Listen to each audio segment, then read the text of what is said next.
welcome back to Let's Unbound. My name is Kanu, and in today's video, we will be solving a comprehension for 11th class exams. Okay, so while I share my screen, please don't forget to subscribe to our channel so that whenever there's a video, you get notified for the same. Okay, here we go. So I will first be reading the comprehension for you all. It is about the Swiss family Robinson. Okay, here we go. The winds at length were lulled. The sun shot his brilliant rays through the clouds. The rain ceased to fall. Spring had come. No prisoner set free could no prisoners set free could have felt more joy than we did as we stepped out from our winter home. We refreshed our eyes with the pleasant greenery around us, and our ears with the merry songs of 1,000 happy birds, and drank in the pure air of spring. Our tree house was our first care, filled with leaves and broken and torn by the wind. It looked indeed dilapidated. We worked hard, and in a few days it was again habitable. I was anxious to visit the tent, for I feared that much for our precious stores might have suffered. The damage done to Falconhurst was nothing compared to the scene that awaited us. The tent was blown to the ground, the canvas torn to rags, and the provisions soaked. We immediately spread the things that we hoped to preserve in the sun to dry. The irreparable damage we had suffered made me resolve to find some safer and more stable winter quarters before the arrival of the next rainy season. Fritz proposed that we should hollow out a cave in the rock. The difficulties such a task would present appeared almost insurmountable, yet I was determined to make the attempt. We might not, I thought, cut out a cavern of sufficient size to serve as a room, but we might at least make a cellar for the more valuable and perishable for our stores. Some days afterwards, we left Falconhurst with the cart laden with a cargo of spades, hammers, chisels, pickaxes, and crowbars, and began the work. On the smooth face of the rock, I drew out in chalk the size of the proposed entrance, and then, with minds bent on success, we battered away. 6 days of hard and incessant toil made little impression. I do not think that the whole would have been a satisfactory shelter for even our smallest dog. But we did not despair, and were soon rewarded by coming to a softer and more yielding substance. Our work progressed, and our minds were relieved.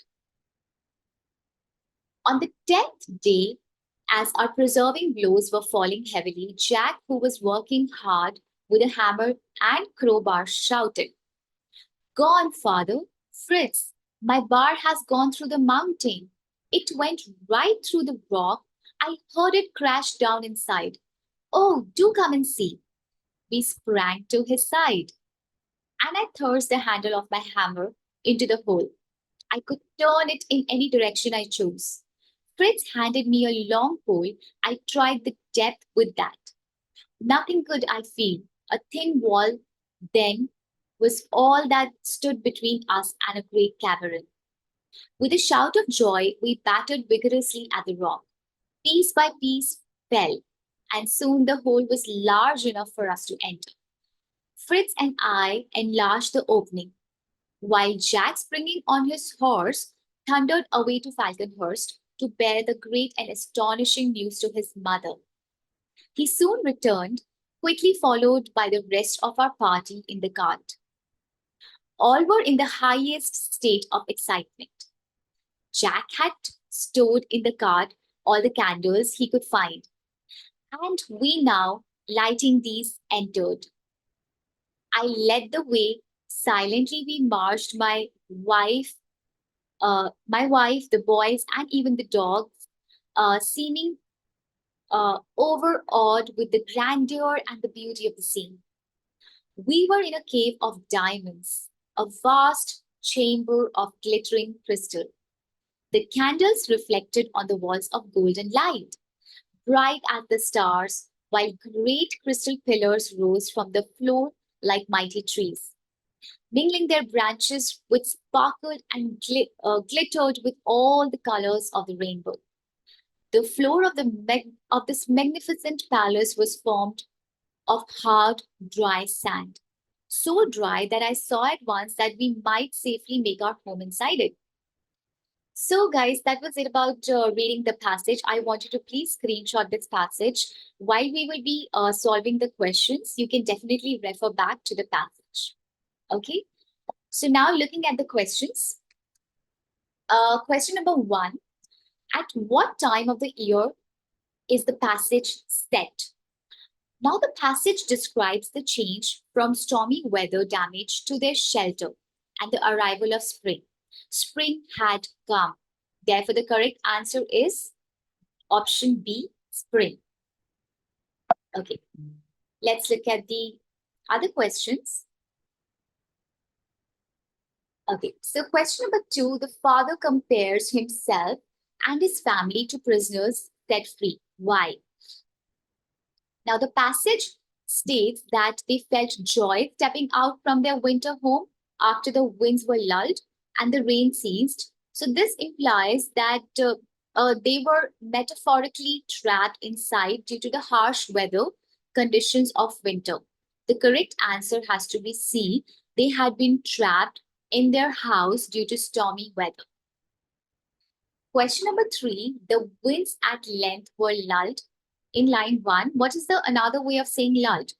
So the word lulled means calmed or ceased. Among the options provided, the best synonym is E, option E, calmed. Okay. Question number four, why might the author have decided to include water references in the first paragraph?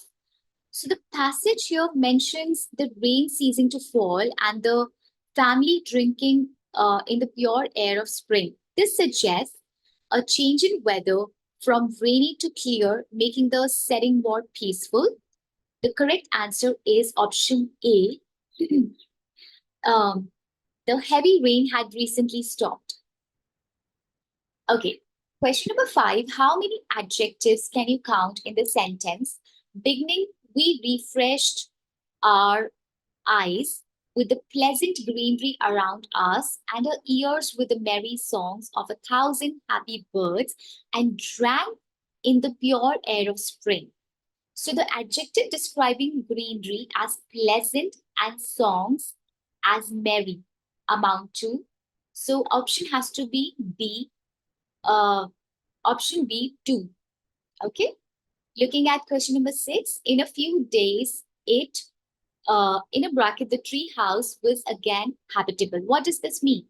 So, given that the tree house was damaged by the winter winds but repaired by the family's efforts, it means it has to be option C. The family was soon able to live in the tree house again. Looking at question 7, where had the family kept their supplies over the winter? Okay, so the passage mentions their tent being damaged and provisions soaked, which implies their supplies were stored in the tent. Therefore, the correct answer is option C, in their tent. Okay. Question number 8. How did the family attempt to rescue their supplies? Now, the passage states that they spread the soaked provisions in the sun to dry. Hence, the correct answer is option E. They placed them out in the sun to dry. Looking at question number 9, the father considered the damage inflicted on their property irreparable. In line 12, what does this word suggest? He thought about the damage. So the word irreparable indicates that the damage was so severe that it could not be fully repaired. Therefore, the correct answer is option D.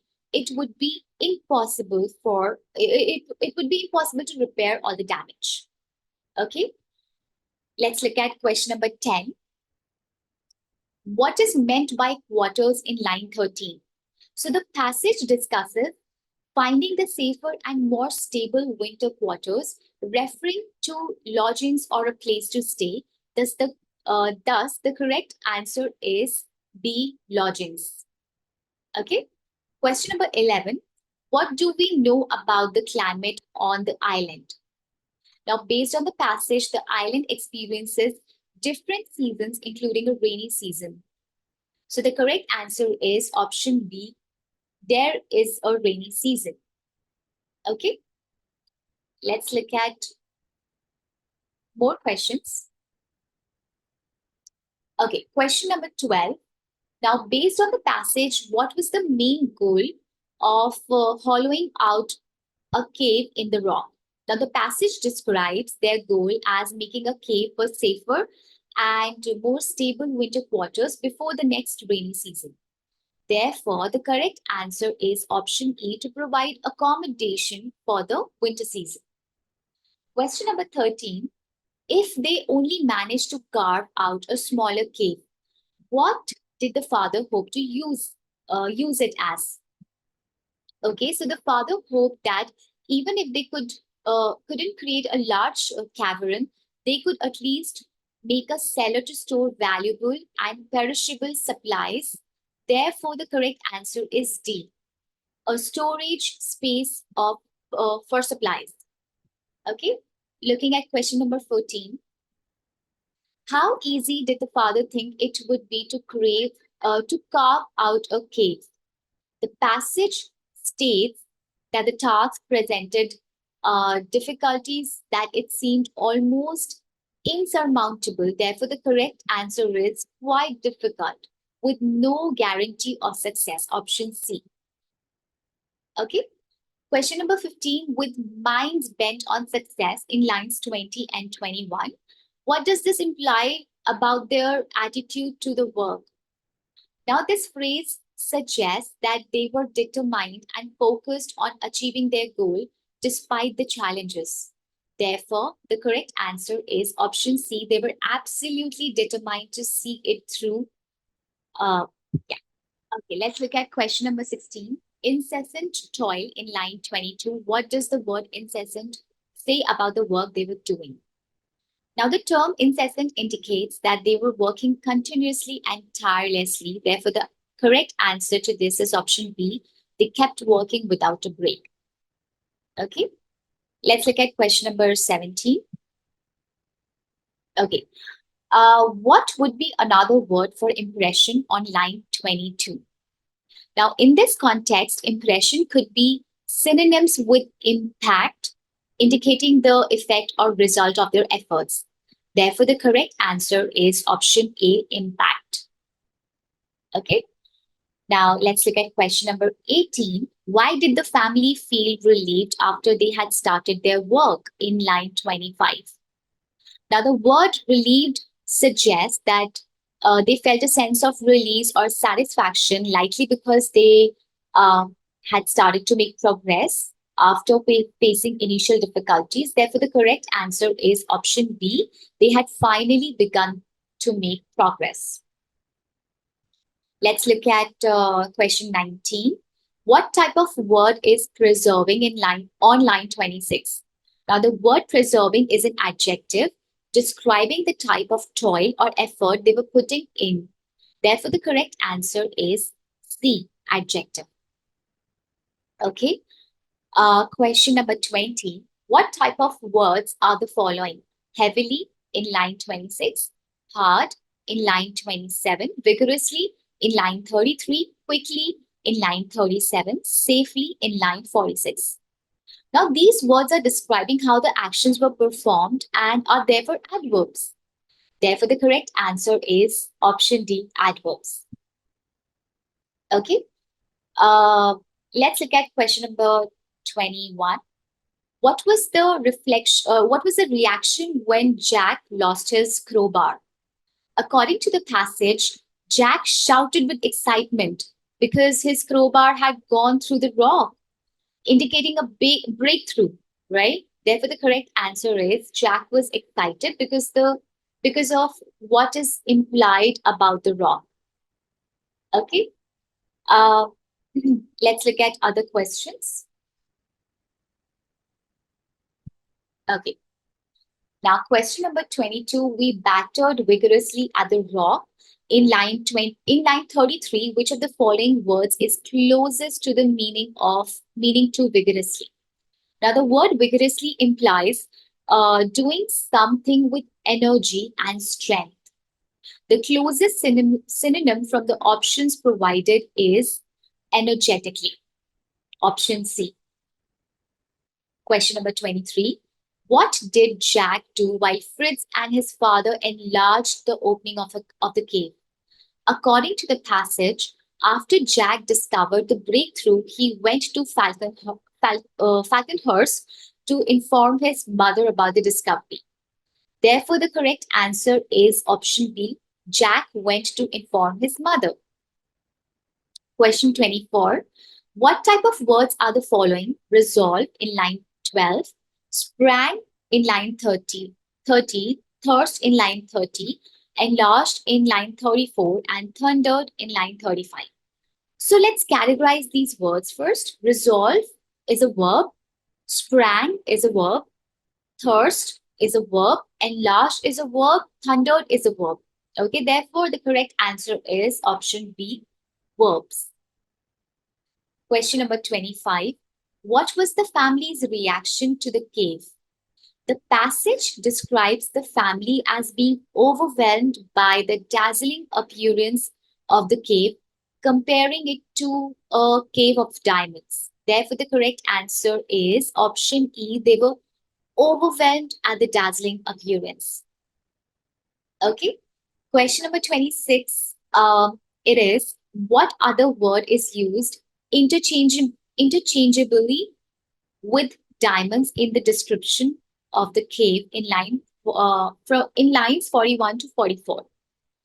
Now the passage describes the cave as a cave of diamonds and mentions great crystal pillars and glittering crystals, suggesting the use of word crystal interchangeably with diamonds. Therefore, the correct answer is option E, crystal. Okay, let's look at question number 27. Inside the cave, crystal pillars rose from the floor like mighty trees. In line 43, this is an example of, so the phrase like mighty trees is a simile as it compares the crystal pillars to trees using words like or as. Therefore, the correct answer is option D, or simile. Okay. Question number 28. What was the cave considered? Why was the cave considered suitable as a home? Now, according to the passage, the cave was considered suitable because the hard, dry sand on the floor would project against the dampness. Therefore, the correct answer is option D, because the hard, dry sand would protect against the damp. Now, these answers are based on direct information from the passage and also reflect a clear understanding of the context provided. I hope that you enjoyed solving this comprehension. Now we have spelling exercises from question number 29 till question number 27. So first, let's have a look at that. I'm just going to go ahead and grab my annotation. Okay, let's look at question number 29. Now it says, the local country's superior players dominated the tennis tournament. Right. So the reason I was reading it slow because I wanted to figure out the mistake in the first read. And I can see that there's a mistake in this word tournament. So we're going to go ahead and mark group D for the mistake, because the spelling for tournament has to be Tournament. Okay, so there is U missing after O and before R, right? Let's look at the second one. I received an elaborate invitation to an exclusive party next week.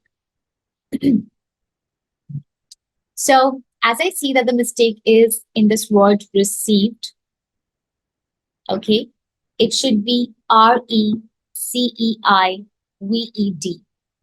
We're going to go ahead and mark the answer for group A. Okay, next question, 31st question. The telephone company pursued the customers that did not pay. So the spelling for pursued is wrong here. It should be PURSUED. So the mistake is in group B, right? Let's go ahead. Ollie asked his mom for permission. I can already see that the spelling for permission is wrong. To attend the charity concert. It has to be B. So the spelling to permission is PERMISSION, right? Let's look at question number 33. Julia regretted postponing her annual expedition to Norway. Okay, I do not see any mistake. Let us read one more time to be sure. Julia regretted postponing her annual expedition to Norway. Yes, I don't think so that there is any mistake. So since there is no mistake, we are going to go ahead and mark the answer as N. Let's look at question number 34. Attendance at the secret meeting was compulsory and critical. So compulsory, instead of E, it has to be U. So it should be COMPULSU. It has to be O. Sorry. COMPULSORY, compulsory. So it is group C. Let's look at question number 35. It says, Ezra's adorable new puppy was obedient but also enthusiastic and playful. So there has to be just one L, not double L, and that's the reason the mistake is in group D. Okay, let's look ahead. Question number 36. Sam enjoyed climbing mountains. There's a B missing. It has to be CLIMBING. Okay, mountains and spending time in the countryside. Mistake is in group B. Question number 37. Consistent. Okay, oh my God, the mistake is here. It should be E. Instead of A, it should be E, right? CONSISTENT. Consistent hard work has contributed to significant improvements. So the mistake is in group A, right? That's how we can actually figure out the mistakes in these sentences. The trick is that go slow, read slow, and you will be most likely to find the mistake in, while you read for the first time. And if in case you do not see any mistake, do read it for the second time before you go ahead and mark the answer with N. Okay. So let's look at question number 38. Now here, as we can see that there's no spelling mistake, but there's a mistake in punctuation. So we have to see what are the punctuations missing here. And we should go ahead and mark that particular group wherever we find the mistake. And if there is no mistake, we will go ahead and mark the answer with N, right? So let's go ahead and look at the first, as in the first question for punctuation, which is 38 question. Here, now it says, mention the word hippo and you will probably think of a cute but robust animal. Okay, I'm going to go ahead and mark that N. But before that, I want to read that one more time so that I'm not making any mistake. Mention the word hippo and you will probably think of a cute but robust animal. Okay, I don't think so. There's a mistake here, and I'm gonna go ahead and mark this answer with N. Let's look at the other question, 39. But how accurate is this? Okay, as I read this, I can see that it has to be a question, but how accurate is this? Right? Hippos look like they have tough skin when in fact they're. So this has to be a question here. I think uh in fact the mistake is in group B. Okay. Uh Question 40. Uh their so I'm gonna read from it. Their skin is highly sensitive and susceptible to burn in the sun. Hippo sweat even has special. I don't see any mistake here. I'll go ahead and mark this with N. Okay. Hippo sweat even has special properties to protect the skin from the sun's harmful rays. When we say sun's harmful rays, we have to put an apostrophe here. Okay. So sun's harmful rays. So the mistake is in group C. Moving ahead, the same fluid, red in color, also moisturizes and serves as an antibiotic. Imagine using hippo's sweat. Okay, I'm just going to go ahead and read that one more time. The same fluid, red in color. There has to be a comma here, also moisturizes. So the mistake is in group A. Okay. Okay, imagine using hippo's sweat as a cosmetic or a medicine. It's true that hippos are omnivores, but don't let yourself. So it's true, there has to be an apostrophe here. It's true. So the mistake is in group B. Okay. Looking at question number 44. But don't let yourself be fooled. They are not gentle creatures. But don't let yourself be fooled. They are not gentle creatures and can be quite dangerous, especially given the. So as I've already marked, there has to be a comma after fooled. Hence, the mistake is in group A. Especially given the speed they can run, up to 30 kilometers per hour. Clearly, we have to close the bracket here. We have to close the parenthesis here. Hippos typically do their, right? So the mistake is in group C. Hippos typically do their running at night whilst hunting for food.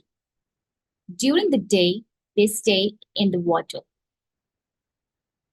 Okay, I don't see any mistake in question number 46, so we'll go ahead and mark this with N. I hope that you enjoyed this video, and I will repeat that the trick to understand and mark or spot the mistake very quickly is to go slow, right? And if you don't find any mistake, I would recommend you to read it for the second time just to be sure. So, well, it says that in this passage, you have to choose the best word or group of words to complete each numbered line so that it makes sense and is written in correct English. Choose the best answer and mark its letter on your answer sheet.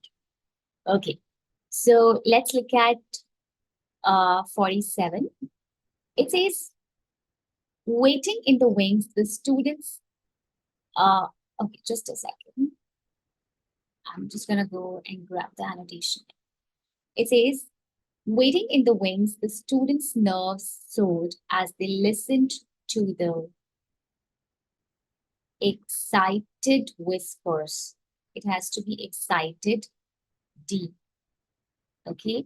Excited whispers from the audience. All of their friends and family had come to see see them perform in the end of the year show. But what they were about to see was not uh, what you considered a normal show, right? Whilst the curtain was still down, Jamie and Farouk heaved the three boxes into the center of the stage. One of the boxes was opened slightly, so they hastily slammed it shut. Okay. Uh, the noise, yeah, the noise from the audience was getting